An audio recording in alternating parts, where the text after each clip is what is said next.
সরকার চাইলে 10 দিনের মধ্যে বাংলাদেশকে ঠান্ডা করে দিতে পারে, শান্তি এনে দিতে পারে। সরকার চায় নাই, তাই হয় নাই। সরকার তো নিজের মধ্যেই তো আপনার ফ্যাসিস্টের দূষরদেরকে ঢুকিয়েছে।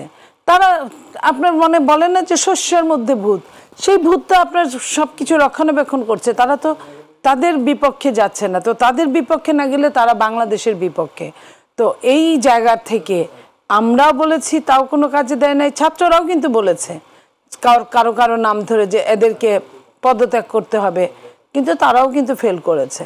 তো এই জায়গাটায় আমরা বলতে চাই যে সরকার কতটা আন্তরিক এটা আমাদের বুঝতে হবে।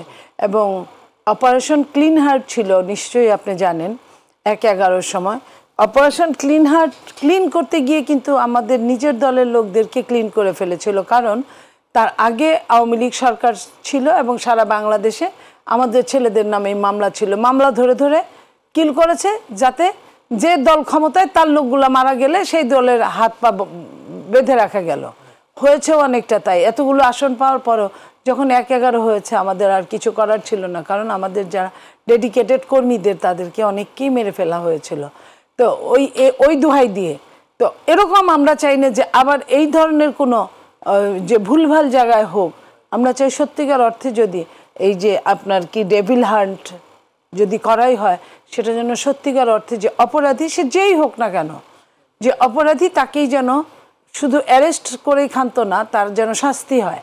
তার সে কোথা থেকে সে ইনকাম করলে তার ইনকামের উৎসটা কোথায় সেটার যেমন আমরা জানতে চাই এবং জনগণ জানতে চায়, এবং তারাও যেন এটা ওইভাবে তারা বিহিত করে।